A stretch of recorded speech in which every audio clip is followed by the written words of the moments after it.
और अब बात दंगे की, जो वैसे तो सियासत को विटामिन देने का काम करते हैं, लेकिन क्या दंगे का सच छुपाकर भी सत्ता की फसल काटी जा सकती है? आज हम सत्ता में एक ऐसे दंगे की फाइल खोलने जा रहे हैं जिसके पन्ने पिछले 43 सालों तक किसी ने भी नहीं खोले। यह दंगा आजादी के बाद उत्तर प्रदेश का पहला बड़ा दंगा था। यह एक बहुत बड़े दंगे का वो दाग था जो उत्तर प्रदेश के नाम के साथ जुड़ गया था। यह दंगा हुआ था यूपी के मुरादाबाद में, जिसकी तारीख थी 13 अगस्त 1980। लेकिन न्यूज मित्रों के मन में एक सवाल यह होगा, आखिर 43 साल बाद आज हम मुरादाबाद दंगों की बात क्यों कर रहे हैं? तो इसका जवाब है यूपी के मुख्यमंत्री योगी आदित्यनाथ की सरकार का एक बड़ा फैसला, जिसमें 43 साल बाद यूपी में हुए एक बड़े दंगे का सच देश को पता चलेगा। यानी 13 अगस्त 1980 को उत्तर प्रदेश के मुरादाबाद में जो दंगे हुए थे, इसकी जांच के लिए एक आयोग बनाया गया था, जिसने नवंबर 1983 को सरकार को अपनी रिपोर्ट सौंप दी थी। लेकिन इसके बाद भी यूपी में कितनी सरकारें आईं, कितनी सरकारें गईं, पर किसी ने भी इस दंगे की रिपोर्ट को सार्वजनिक नहीं किया। अब सीएम योगी ने यूपी विधानसभा में मुरादाबाद दंगे की रिपोर्ट पेश करने का फैसला किया है। यूपी कैबिनेट ने दंगे की रिपोर्ट विधानसभा में रखने की अनुमति भी दे दी है। यानी 43 साल बाद अब मुरादाबाद दंगों की फाइल खुलने जा रही है और सियासत के सेंसेक्स में यह सवाल टॉप ट्रेंड कर रहा है कि क्या बड़े बड़े राजनीतिक दल और बड़े बड़े नेता एक्सपोज होने वाले हैं, क्योंकि अब यह पता चल जाएगा कि असल में 1980 में मुरादाबाद दंगों की आग में मुरादाबाद क्यों जला और इसका जिम्मेदार कौन था। आज हमने भी इस खबर पर सत्ता की एक कुंजी तैयार की है, जिसकी तपिश बहुत से सियासी दल महसूस करने वाले। मुरादाबाद दंगों पर जांच आयोग ने 1983 में जो रिपोर्ट तैयार की है, उसके अंदर क्या है, यह जानने से पहले न्यूज मित्रों को आज ये जानना जरूरी है कि 1980 में मुरादाबाद में हुआ क्या था। वो कौन सी वजह थी जो दंगों का ट्रिगर पॉइंट बनी? वो तारीख 13 अगस्त 1980 की थी, ईद का दिन था। मुरादाबाद की ईदगाह में नमाज पढ़ने के लिए करीब 50,000 लोग जुटे थे और सुरक्षा के लिहाज से पुलिस भी वहां मौजूद थी। दावा है कि जिस वक्त नमाज चल रही थी, उसी वक्त ईदगाह में एक सुअर घुस आया।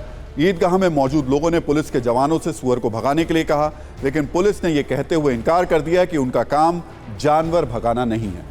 बस यहीं से पुलिस और लोगों के बीच बहस की शुरुआत हुई और दावा है कि देखते ही देखते अचानक इस बहस के बीच ही पुलिस पर पत्थरबाजी शुरू कर दी गई। इसमें एक पत्थर मौके पर मौजूद एसएसपी के सिर पर लगा और कुछ पुलिस वाले घायल हुए। इसके जवाब में मौके पर मौजूद पुलिस की ओर से भी फायरिंग शुरू कर दी गई। ईदगाह में भगदड़ मची और इस पूरी घटना के दौरान कई लोगों की मौत हो गई। फिर पूरे जिले में बड़ी संख्या में सुरक्षा बल को तैनात कर दिया गया। लेकिन असल में यह हिंसा का अंत नहीं था। 13 अगस्त को शुरू हुई हिंसा 14 अगस्त को सांप्रदायिक हिंसा में तब्दील हो गई। इन दंगों में मुरादाबाद बुरी तरीके से जला और सरकारी आंकड़ों के मुताबिक 289 लोगों की मौत हो गई। इसमें वो लोग भी शामिल थे जो लंबे वक्त तक लापता रहे और बाद में उन्हें मृत घोषित कर दिया गया। मुरादाबाद में हुई सांप्रदायिक हिंसा के बाद 1 महीने तक कर्फ्यू लगा रहा। लेकिन आपको ये जानकर हैरानी होगी कि कर्फ्यू और सुरक्षा के बावजूद अगस्त से शुरू हुई हिंसा नवंबर तक मुरादाबाद और उसके आसपास के हिस्से में होती रही। उस वक्त राज्य की सत्ता संभाल रही कांग्रेस सरकार ने जांच के लिए एक आयोग बनाया। एकमात्र सदस्य वाले आयोग में इलाहाबाद हाईकोर्ट के जस्टिस MP सक्सेना को यह जिम्मेदारी सौंपी गई। करीब 3 साल बाद 20 नवंबर 1983 को आयोग ने मुरादाबाद दंगों की जांच रिपोर्ट सरकार को सौंप दी। लेकिन इस रिपोर्ट के अंदर क्या था, इसका पता आज तक देश को नहीं चला।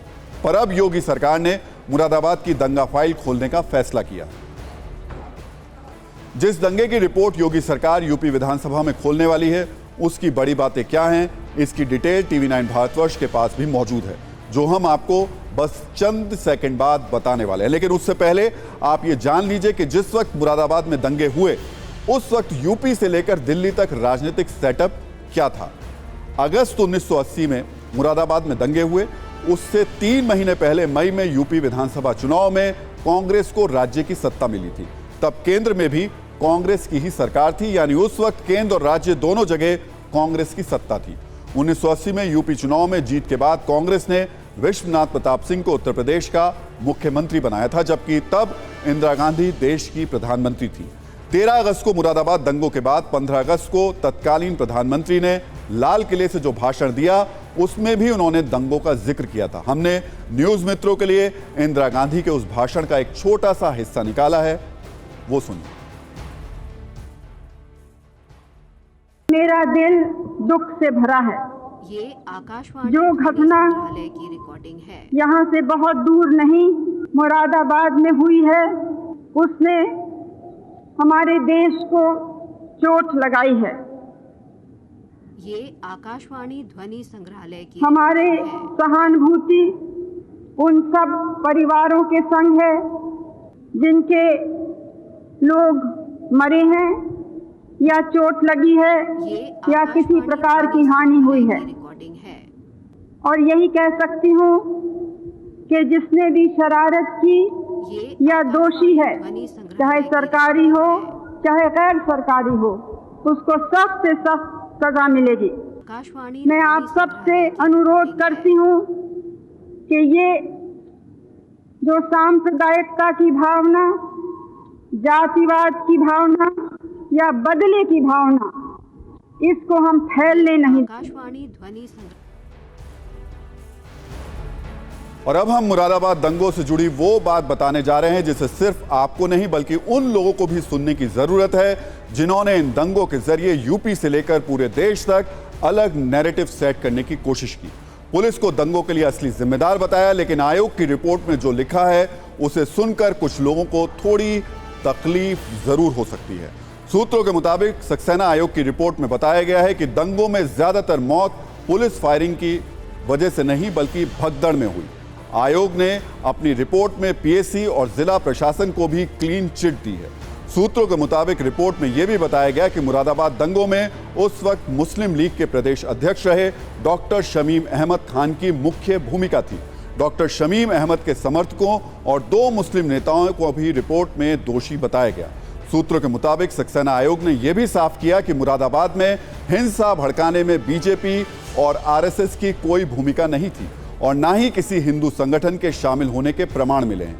यानी इस रिपोर्ट में यह बताया गया कि 43 साल पहले मुरादाबाद में हुए दंगों का असली स्क्रिप्ट राइटर और डायरेक्टर कौन था। आज इस दावे पर कुछ सवाल भी पूछने बेहद जरूरी हैं। 43 साल तक मुरादाबाद दंगों का सच लोगों से क्यों छिपाया गया? मुरादाबाद दंगे की रिपोर्ट के पन्ने अब क्यों खोले जा रहे हैं? दंगों की रिपोर्ट क्या उस वक्त सोच समझकर ठंडे बस्ते में डाल दी गई? 1980 के बाद से यूपी में कई मुख्यमंत्री बदले, कई सरकारें बदली, लेकिन किसी भी सरकार ने इससे पहले रिपोर्ट को रिलीज क्यों नहीं किया? क्या किसी को स्पेशल डिस्काउंट देने के लिए मुरादाबाद दंगों की यह रिपोर्ट दबाई गई? और एक सवाल यह भी बनता है कि दंगों की रिपोर्ट को पहले दबाने और अब लाने के पीछे क्या कोई राजनीतिक एजेंडा है? ये सवाल यूपी में सियासी संग्राम की वजह बन गए हैं। इसी पर हमने आपके लिए एक रील भी तैयार की है, उसे देख लेते हैं।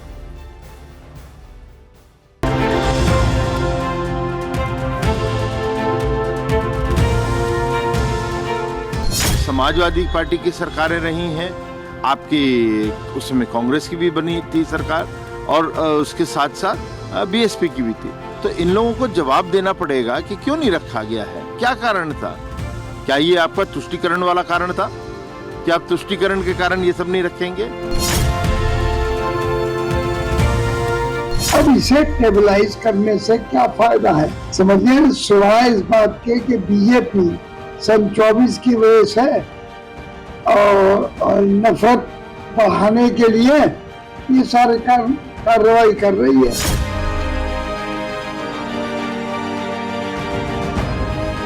इतनी बड़ी घटना हुई, इतने बड़े स्तर पर जान माल का नुकसान हुआ, तो देश को, प्रदेश को सच्चाई जानने का अधिकार है जी, और ये सरकार का दायित्व है। सरकार उस दायित्व को पूरा कर रही है।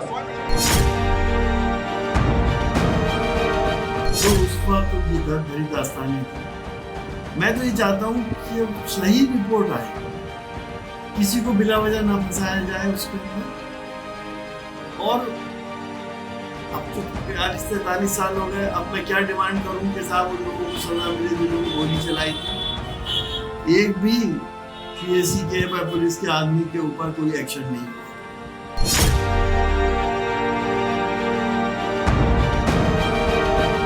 हालिया परिस्थितियों में जिस नाते से आयोग का गठन किया गया था, रिपोर्ट का मकसद होता था, वो अपने आप में किल हो गया। और एक कहावत भी है, नैसर्गिक न्याय है, विलंब से न्याय देना न्याय की हत्या बराबर है।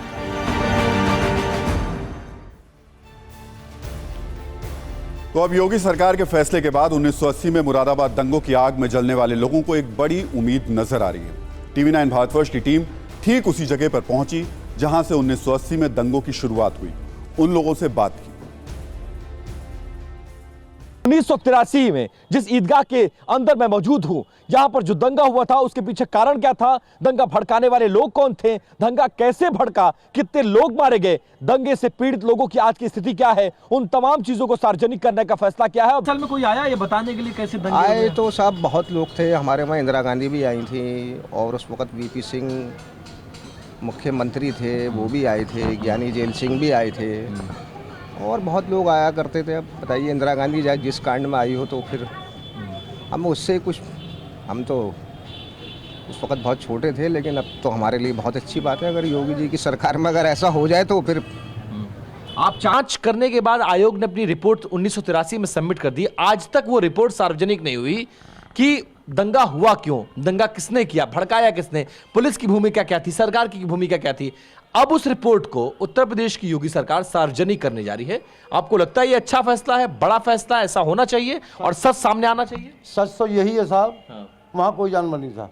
नहीं, आपको लगता है कि योगी सरकार का ये फैसला ठीक है, ये रिपोर्ट सार्वजनिक की जाए? बिल्कुल सही है साहब। ये आज तक फाइल दबी क्यों रही, क्यों दबाया रखा इसके लिए आज तक? क्यों पार्टियां आती रही, जाती रही, आती रही, जाती रही, इसलिए इस फाइल को कोई उठा नहीं पाया। और इस पर नजरिया 9, भारत में दंगे हमेशा होते रहे और दंगों की फाइलें अक्सर संपूर्ण रूप से बाहर नहीं आ पाती हैं, कभी समीकरणों की वजह से, कभी इच्छा शक्ति की कमी की वजह से। हो सकता है कि मुरादाबाद फाइल्स के सामने आने के बाद एक नया ट्रेंड शुरू हो जाए और दूसरे दंगों की फाइलें भी सामने आने लगें।